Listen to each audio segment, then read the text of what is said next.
Que Dieu soit loué, que Dieu soit encore glorifié, magnifié pendant ces moments. C'est un Dieu merveilleux qui nous fait du bien, qui nous fait grâce. Au moment où nous sommes en train de nous plaindre, au moment où nous sommes en train de pleurer, lui, il est là, il est en train de nous regarder et il est en train de garder pour nous une gloire, une grâce qui nous rendra encore une paix éternelle. Alors, aujourd'hui, nous allons poursuivre notre thème, la marche avec Jésus-Christ. Ce thème qui est le thème général, on dit que dès lors que tu te donnes à Jésus-Christ, tu t'engages à une marche qui va t'emmener vers le ciel. Et dans cette marche, il y a des astuces ou pas des éléments à prendre en compte. Il y a beaucoup de défis, beaucoup de combats. Il faut passer par plusieurs étapes pour réussir cette marche. Alors, la fois dernière, nous avons parlé de la rédemption et j'aimerais résumer en quelques mots ce qu'on a dit sur la rédemption. On avait dit que la rédemption, c'était l'action de racheter, voilà. Et on avait dit qu'on rachète une personne qui est vendue. Et dans la rédemption, nous avons deux entités ou pas deux personnes. Nous avons le sacrifié et le sacrificateur. Et on avait dit le sacrifié, c'est une personne qui a été vendue. On avait cité les catégories des gens qui sont vendus, donc les gens qui sont sous les alliances de la famille, les gens qui sont sous les pactes avec les dieux des Baals, les gens qui sont sous l'idolâtrie, sous les gens qui avortent, les gens qui volent, les gens qui pratiquent la prostitution. Et nous avons dit sur le sacrificateur, c'est Jésus-Christ, lui qui est allé à la croix, qui s'est donné pour nous et a payé les prix par son sang qui nous a rendu la liberté. Et c'est grâce à son sang que nous avons la rédemption, la rémission de nos péchés selon la richesse de sa gloire. Et aujourd'hui, nous allons poursuivre notre thème. Nous allons encore poursuivre notre thème et aujourd'hui on va prendre un autre sous-thème qui est tout abandonné pour Jésus-Christ. Alors le thème général c'est tout abandonné pour Jésus-Christ. La référence c'est dans le livre des Philippiens chapitre 3 le verset 7. Je vais lire Philippiens chapitre 3 le verset 7. Là la Bible dit « Mais ces choses qui étaient pour moi des gains, je les ai regardés comme une perte à cause de Jésus-Christ. Mais ces choses qui étaient pour moi des gains, je les ai regardées comme une perte à cause de Jésus-Christ. » Alors, avant que je puisse m'appuyer sur la référence, j'aimerais dire ceci. C'est difficile, c'est pas facile pour une personne qui se donne à Dieu, qui se donne en Christ, d'abandonner le monde si facilement. Parce que tu pars d'une étape à une autre. Tu étais dans le monde, tu faisais par exemple tu pratiquais la fornication, tu pratiquais par exemple l'adultère, tu pratiquais par exemple le vol, tu pratiquais toutes ces choses-là qu'on pratiquait dans le monde. Et bien que nous avons reçu le message du salut, ces choses-là ne sont pas faciles à les délaisser. Pourquoi?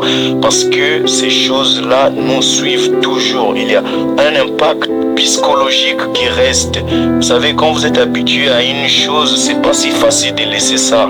Il n'est pas facile de laisser quelque chose qui est ancré dans notre psychologie.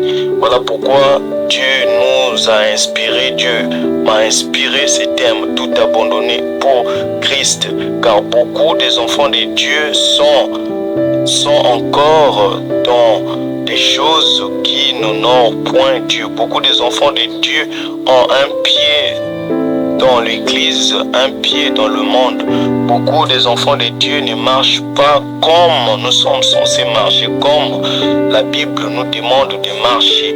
Beaucoup d'enfants de Dieu sont encore dans des choses qui n'ont rien à voir avec Dieu. Beaucoup des enfants de Dieu attristent encore Dieu par la manière de vivre, bien qu'ils sont chrétiens. Puis les gens se disent même, mais on ne sait pas l'identité de la personne. La personne est pourtant chrétienne. La personne prie vraiment, mais sa manière d'être, de cohabiter, de vivre ne reflète sa manière-là. Cette manière-là ne reflète pas vraiment une personne qui s'est convertie, qui s'est donnée entièrement en Christ.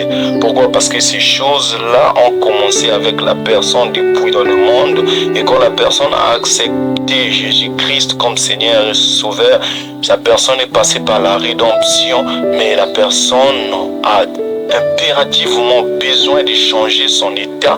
La personne a impérativement besoin de laisser toutes ces choses. La Bible dit, car tous sont venus en Jésus-Christ, tous sont devenus de nouvelles créatures, les choses anciennes sont passées et toutes choses deviennent nouvelles. Voilà, si je dois paraphraser ça dans ce sens, ça veut dire que quiconque accepte Jésus-Christ comme Seigneur et Sauveur doit partir d'un état à un autre. C'est-à-dire que si tu étais voleur, quand tu arrives en Christ, tu dois laisser cela parce que c'est un péché pour un enfant de Dieu qui pratique les vols.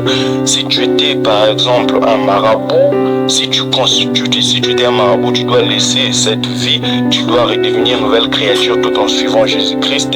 Si tu étais une prostituée, tu dois laisser cette vie, tu dois suivre Jésus-Christ parce que tu as accepté Jésus-Christ. Si tu pratiquer par exemple la magie, tu dois laisser la magie. Si tu allais chez le marabout pour un cas quelconque parce que tu as un problème qui est si difficile, tu dois laisser cela parce que tu as accepté de suivre celui qui est mort à la croix, qui nous a donné la vie. Voilà. D'accord, maintenant j'aimerais revenir sur le passage de l'apôtre Paul dans le livre de Philippiens chapitre 3, le verset 7, voilà, là où il dit, mais ces choses qui étaient pour moi des gains, je les ai regardées comme une perte à cause de Christ. Nous connaissons tous l'apôtre Paul. L'apôtre Paul, c'était un homme à la base qui n'avait pas une bonne identité. C'était d'abord un persécuteur. Il persécutait les serviteurs de Dieu. D'ailleurs, la mort d'Étienne est sous ses mains. C'est une personne qui avait des choses qui lui apportaient un honneur quelconque dans le monde. Parce que quand on persécute les gens, quand on tue une personne, on te craint. Tu as l'honneur qui est derrière toi, on te lève, on sait que oui, lui, il ne blague pas, il fait cela, il fait ceci, c'est une personne qu'on craint vraiment. Vous voyez, même dans la société, quand vous êtes une personne qui tue les gens, vous avez une identité terrible, vous avez aussi l'honneur derrière vous, on dit que lui, il ne blague pas sur son chemin, il faut vraiment avoir Dieu, sinon il risquera de te tuer, voilà. C'est le cas avec l'apôtre Paul qui était vraiment un très très grand malfaiteur dans l'œuvre de Dieu parce qu'il est en train de persécuter, voire de tuer même les serviteurs. Mais un jour, quand Dieu a décidé de rencontrer cet homme-là sur son chemin, Dieu lui a donné une nouvelle image. Et quand l'apôtre Paul a reçu le Saint-Esprit, a reçu Jésus-Christ comme Seigneur et Sauveur, tout dans sa vie a changé. Je dis bien tout dans sa vie a changé. C'est-à-dire que sa manière de faire avait changé. Il était devenu encore un bon serviteur qui a écrit plus de livres dans la Bible que tout autre serviteur. Parce qu'il avait cru à un Dieu qui est vivant. Il n'a pas cru à un homme, mais il a cru à un Dieu qui est vivant. Et dans le processus de sa marche, il était obligé de laisser cette vie de persécution. C'est-à-dire qu'il persécutait l'église, il persécutait les serviteurs, il a laissé cette chose-là, l'honneur qui était derrière lui là, il a accepté de laisser cet honneur-là.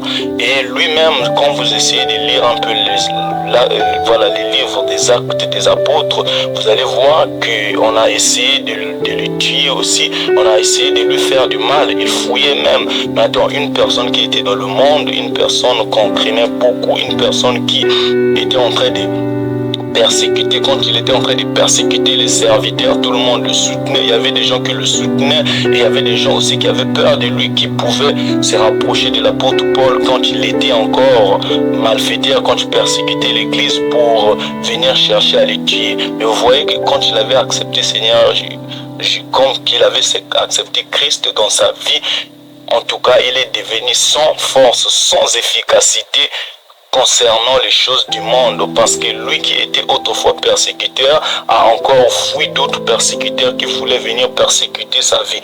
Pourquoi cela est arrivé? Parce que l'apôtre Paul s'est dit que dès que j'arrive en Christ, je suis devenu une nouvelle créature, je prends, c'est-à-dire que l'autorité qui était avec moi dans le monde, qui m'incitait à tuer les autres, qui faisait à ce que la foule puisse me craindre, que les gens puissent me craindre, je mets cela de côté, je prends l'autorité de Jésus-Christ qui est en moi, et quand l'autorité de Jésus-Christ est en toi, tu fais les choses spirituellement et les choses deviennent carrément nouvelles. Tu es revêtu d'une autre puissance, une puissance qui est spirituelle, et ton état change, tu deviens humble. C'est-à-dire même quand tu étais rigide, mais quand l'autorité suprême de Jésus-Christ vient en toi, tu deviens humble. L'apôtre Paul avait compris quelque chose. Il avait compris que dès lors que je m'abandonne à cet homme, je dois suivre ses lois. Je dois être comme lui. Tout comme il a dit, soyez mes imitateurs. L'apôtre Paul a imité Christ. Et il est allé de gloire en gloire parce que dans son ministère, il a connu plusieurs succès. Si aujourd'hui nous sommes bénis par plusieurs paroles dans la Bible, Dieu a inspiré ces paroles à travers l'apôtre Paul. L'apôtre Paul qui était persécuteur, il a accepté de laisser cet honneur-là. C'est pas facile, c'est facile vraiment, ce n'était pas facile aussi pour lui, je pense bien, car tu as une place dans la société, on te craint, tu te dis que moi je peux marcher la nuit, personne ne va me faire du mal, mais tu acceptes de laisser cet honneur-là pour suivre Jésus-Christ, pour accepter de faire l'œuvre de Christ. Et en faisant cela, il est devenu encore une cible pour une société qui voulait l'exterminer. Quelle dimension! Alors j'aimerais parler aux enfants de Dieu qui n'arrivent point à abandonner le monde. J'aimerais dire ceci, peu importe l'honneur que la chose t'apporte, peu importe le degré de satisfaction que la chose t'apporte, il est mieux de faire la volonté de Dieu, il est mieux de faire ce que Dieu nous demande, il est mieux d'être agréable devant Dieu. Peut-être cette chose-là te rend agréable devant un homme, peut-être cette chose-là te rend agréable devant une femme, devant une société, devant quelque chose quelconque, mais la Bible dit celui qui aime sa vie la perdra, mais celui qui perd sa vie à cause du Christ la sauvera. À quoi bon de perdre sa vie? À quoi bon de vendre son âme et le jour du jugement tu te retrouves en enfer? À quoi bon d'être célèbre ici sur terre? À quoi bon d'être craint ici sur terre? À quoi bon d'être honoré ici-bas sur terre pour l'honneur mondain qui n'a point de gain à gagner quand on ira au ciel, et de perdre la place que Dieu t'accorde? Il est mieux de suivre Jésus-Christ, même si tu es honoré, même si cette chose-là que tu as du mal à laisser te permet par exemple d'avoir de l'argent, voilà, pour les autres, parce qu'il y a des gens bien, voilà, tu arrives en Christ, mais tu as encore par exemple un petit copain, voilà, une petite copine qui te donne de l'argent, qui t'aide dans ce sens-là. Tu as peut-être par exemple, voilà, un papa, voilà, une personne qui n'est point dans l'œuvre de Dieu, qui ne manifeste pas l'amour de Christ comme tel, et cette personne-là, par exemple, t'empêche de bien mener l'œuvre de Dieu. Alors, il est mieux de se détacher de cette personne il aimait de se détacher, parce que si tu as réellement accepté Christ comme Seigneur, cela ne devrait même pas être difficile, parce que quand on réalise à quel point Jésus-Christ nous a aimés en allant à la croix pour se donner comme sacrifice à cause du péché, on devrait généralement suivre Jésus-Christ avec amour, on devrait réellement suivre Jésus-Christ avec joie, parce que lui, il nous a aimés le premier, et ce qu'il nous demande à faire n'est pas plus fort, n'est pas plus dur que ce que lui, il a fait pour nous, parce que lui, il est allé à la croix, il a accepté d'être humilié, il a accepté une souffrance qui était tellement dure pour nous. Alors nous devons généralement lui rendre l'ascenseur. Ne soyons pas méchants, ne soyons pas vraiment méchants, non dire ce ne sont pas nos cœurs, nous sommes venus en Jésus-Christ, notre image doit changer. Si tu étais une personne quand était en train de régner dans tout le quartier à cause, dans tous les quartiers, dans toute la famille à cause de ton comportement, tu dois prouver à Dieu que j'ai maintenant Christ et mon état change, et tu dois convaincre les gens en changeant ton état, ta manière d'être, parce que tu as Christ en toi.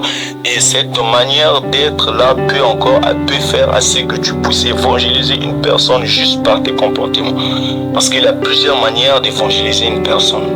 À un moment donné, tu n'as pas besoin de parler de la parole, mais juste ta manière d'être, ta manière de faire, ta manière de parler va convaincre une personne, va faire à ce qu'une personne puisse croire que oui, cette personne-là qui est devant moi est vraiment un enfant de Dieu. Nous n'avons toujours pas besoin de prêcher que la parole pour inciter une personne à venir en Christ. Ta manière d'être peut faire à ce qu'une personne puisse dire oui, cette personne est vraiment un enfant de Dieu, cette personne s'est vraiment convertie. C'est vraiment converti. Cela arrive en abandonnant le monde. Cela arrive quand nous abandonnons le monde. Cela arrive quand nous acceptons de tout laisser pour suivre le Christ. Cela arrive à ce moment-là. Cela arrive à ce moment-là. Tu pars à l'église, mais tu te retrouves encore dans les VIP. Généralement, tu n'as pas abandonné le monde pour Christ. Généralement, tu n'as pas accepté Christ, c'est lui qui est mort pour toi. Et tu dois revoir la marche. Tu dois revoir la marche. Tu pars à l'église, mais tu es encore dans le commérage. Généralement, tu n'as pas accepté d'être comme Christ. Parce que lui, il est venu dans le monde. Il a été saint, parfait. Il n'a jamais péché. Il n'a jamais commis des choses qui étaient insensées. Il ne faisait que faire du bien. Je sais à quel point c'est difficile de faire comme Jésus-Christ. Mais il a dit dans sa parole, si vous avez la foi, vous ferez des choses plus grandes que moi. Plus grandes que moi. Abandonnez tout pour Jésus-Christ. L'apôtre Paul avait compris que tout ce qui était pour lui comme des gains, l'honneur qu'il avait, et une fois venu en Christ, il a vu cela comme étant une perte. Je t'encourage, mon frère, ma sœur, à tourner ton regard fixé vers Dieu, vers le ciel, parce que c'est grâce à ce regard que tu fixes vers le ciel tout en faisant confiance à Jésus-Christ que tu vas être sauvé. La joie d'un chrétien, c'est de se retrouver à la droite du Père un jour avec Jésus-Christ. Car à quoi te servira-t-il si tu vas à l'église tous les jours, si tu pries, si les gens croient, si les gens voient que cette personne parte à l'église, mais au fond de toi, ta relation n'est pas bonne avec Dieu. Tu n'as jamais accepté de laisser le monde pour Dieu. Ce que tu fais dans le secret, il n'y a que toi et Dieu qui connaissent.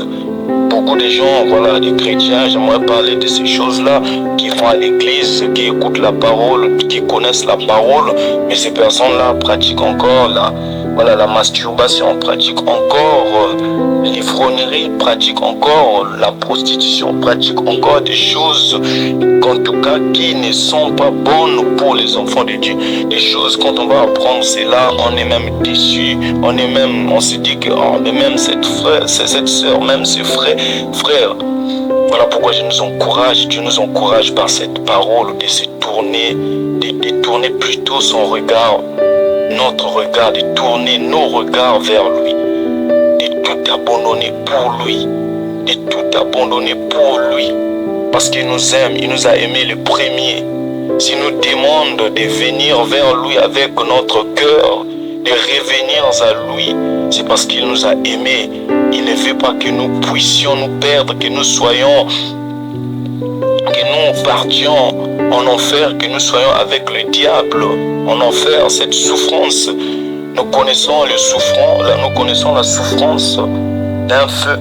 Quand on allume un feu, même quand tu n'as pas touché le feu, mais si tu es tellement proche du feu, tu ressens une chaleur bizarre.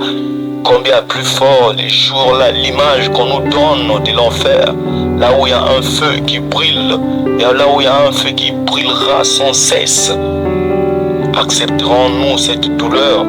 Arriverons-nous vraiment à accepter cette souffrance-là? Voilà pourquoi Jésus-Christ, par sa miséricorde, a dit non, non, non, non, non. Mes enfants ne doivent pas vivre cela. Voilà pourquoi je mets des paroles, des connaissances, je mets des paroles qui vont leur inciter de revenir vers moi. Car la Bible dit, le salaire du péché, c'est la mort.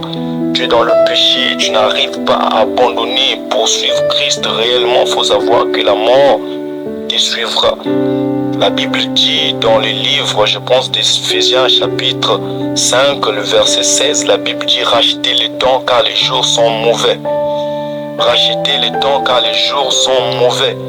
Aujourd'hui, tu peux vivre, tu peux te dire que bon, je prie, oui, mais j'ai du mal à laisser ça. Bon, j'ai encore mon temps, je peux encore commettre le péché, j'ai encore le temps de reparer en Christ, mais tu ne sais pas quand la mort frappera à ta porte. Tu ne sais pas, nul ne sait quand la mort frappe, quand la mort vient, c'est le Dieu lui-même. Nul ne sait le jour où Christ descendra, car Dieu peut décider de descendre aujourd'hui. Et s'il descend, où iras-tu?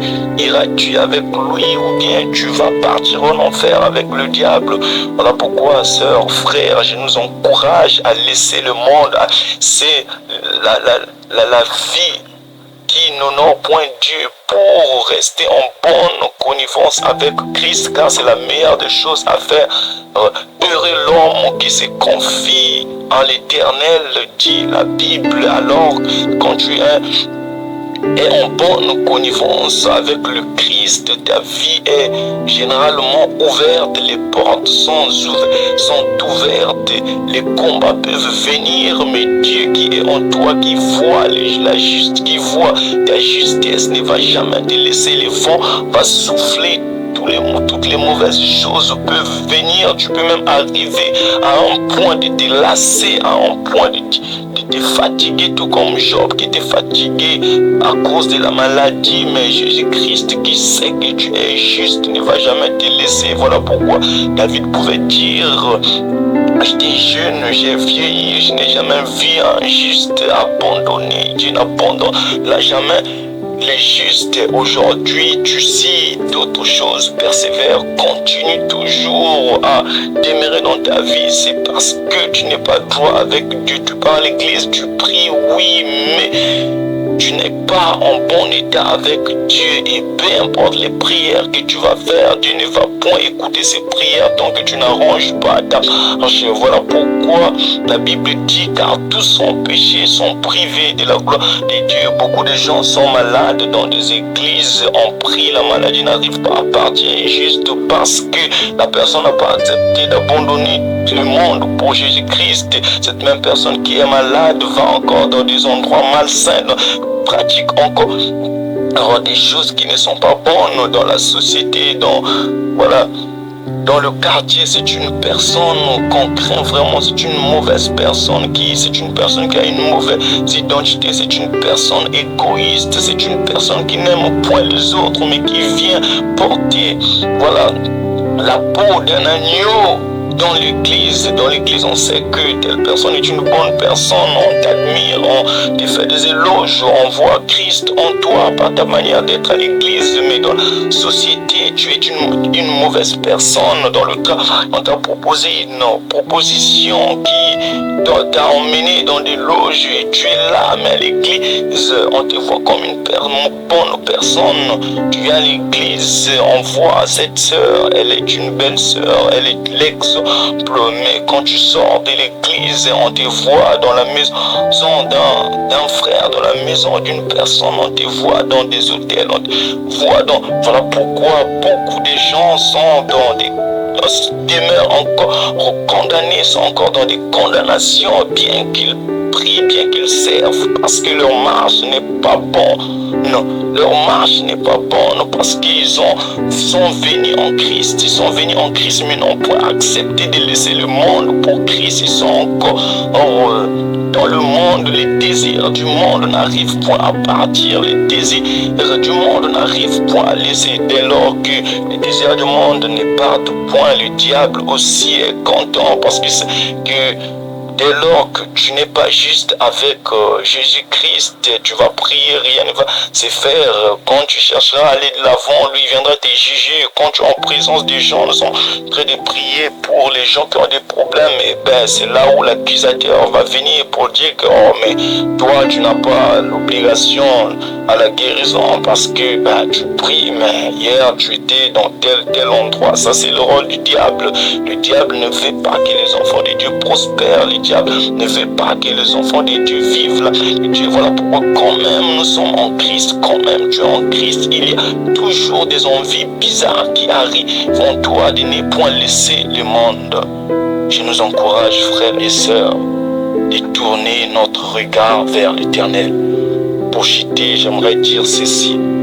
Tu es venu en Christ, tu as accepté Seigneur Jésus-Christ comme tu as accepté Jésus-Christ comme Seigneur et Sauveur et tu as du mal à laisser le monde.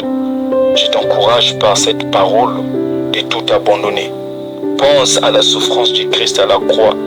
Pense à Jésus-Christ, c'est lui qui a été saint, c'est lui qui est saint, qui est parfait, mais a accepté de monter à la croix pour nos péchés.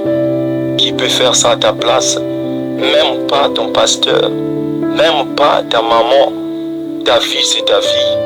Quand tu veux mourir, tu meurs, on te pleure. Mais lui, il a accepté d'aller mourir pour nous.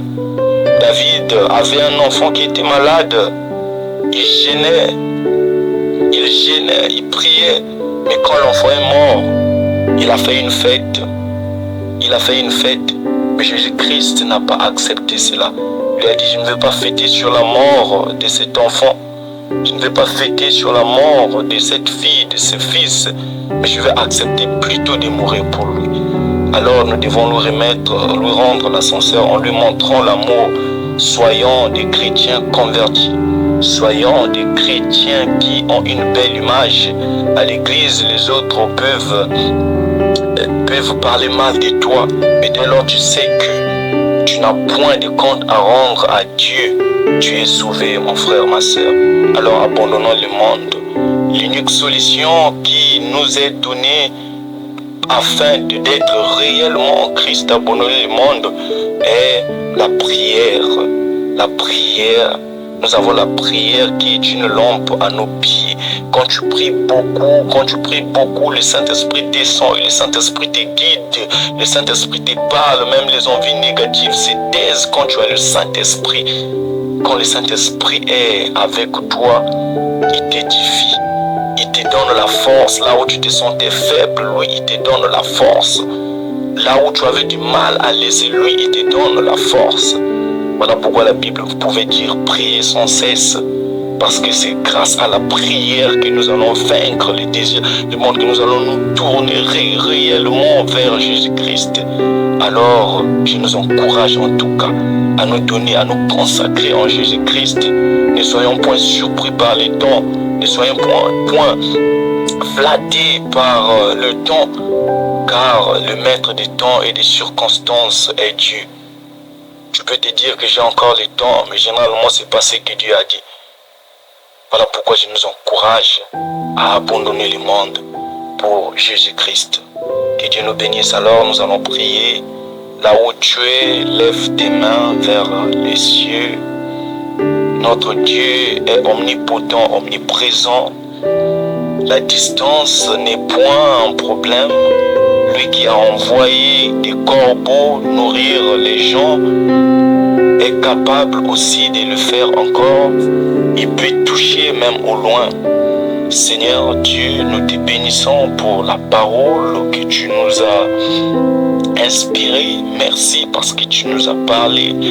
Merci parce que tu nous as édifiés. Père, nous t'avons écouté et notre désir est que nous mettions ce que nous avons écouté en pratique. Père, nous sommes des êtres faibles, des êtres qui ont la chair éternelle et tout-puissant, la chair qui nous incite à commettre des choses qui t'honorent point. Mais Père, nous t'avons écouté et nos cœurs pleurent, nos cœurs saignent parce que nous ne sommes point droits devant toi et nous reconnaissons nous reconnaissons nos failles, nos péchés. Voilà pourquoi, Père, nous nous répandons vers toi, Seigneur. Tu as dit dans ta parole, si tu confesses tes péchés, l'Éternel est juste et fidèle pour te les pardonner. Seigneur, nous ne cacherons point nos péchés car nous ne sommes point justes. Nous ne cacherons point nos péchés parce que nous ne sommes pas parfaits. Mais, Éternel, nous acceptions de nous révéler, nous acceptions que nous sommes pécheurs. Et notre prière est que, Seigneur, que maintenant que l'œuvre du Saint-Esprit agisse en nous, que le Saint-Esprit de Jésus-Christ puisse changer notre état d'être, notre manière d'être, que le Saint-Esprit de Jésus-Christ puisse s'installer en nous, puisse habiter en nous, que ça nous donne, Seigneur Jésus-Christ, une crainte de toi, que le Saint-Esprit de Dieu nous guide, que ça nous conduise, que ça nous donne la force et que les désirs de la chair se taisent, que nous tournons réellement vers toi, que nous abandonnions le monde, éternel Dieu, pour te suivre réellement. Sur terre, Seigneur Jésus-Christ, tu as fait la volonté du Père qui est dans les cieux et nous voulons aussi faire cette volonté. Tu as été droit, nous voulons aussi être droit. Tu as été parfait, tu es parfait et nous voulons aussi être parfaits comme toi, car tu nous as demandé de suivre tes traces, d'être tes imitateurs. Mais nous-mêmes, nous ne pouvons, éternel Dieu, voilà pourquoi je t'ai prié que tu nous donnes la force, que tu nous aides, éternel Dieu. Là où nous arrivons, Seigneur Jésus-Christ, pas, Seigneur Jésus-Christ, que tu puisses nous donner l'amabilité d'arriver. Les choses que nous avons du mal à abandonner, éternel Dieu Tout-Puissant, je prie, éternel Dieu, que ton esprit, Seigneur, s'installe en nous afin que nous arrivions, Père, à regarder tout ce qui était pour nous comme nous des gains, comme une perte à cause de toi, Seigneur Jésus-Christ. Merci de nous bénir car nous avons besoin de ta bénédiction. Nous avons besoin de la bénédiction spirituelle, sanitaire. Nous avons besoin que tu bénisses l'œuvre de nos mains, éternel de Tout-Puissant, et bénis quiconque, éternel de Tout-Puissant, qui a disposé son temps à l'écoute de ces messages. Père, tu es capable, Seigneur Jésus-Christ, d'ouvrir, Seigneur Dieu, des armées, les portes des cieux dans sa vie. Tu es capable, éternel, de visiter sa vie, même si la vie éternelle de Tout-Puissant, des manigances diaboliques, mais à travers les temps que la personne dispose pour t'écouter. Ma prière est que l'Éternel, que cette personne ne reste point les mains vides. Nul n'est venu auprès de toi et retourner les mains vides. Personne ne te fait confiance et rester la même. Je prie que la grâce étonnante de Jésus-Christ puisse localiser la personne et que la personne témoigne ta grandeur dans le nom de Jésus-Christ. Merci encore vraiment pour le temps. Merci encore pour tout. Que la grâce soit rendue à notre Père. Nous nous retrouvons prochainement avec un autre épisode qui va encore nous faire du bien. Que Dieu nous bénisse.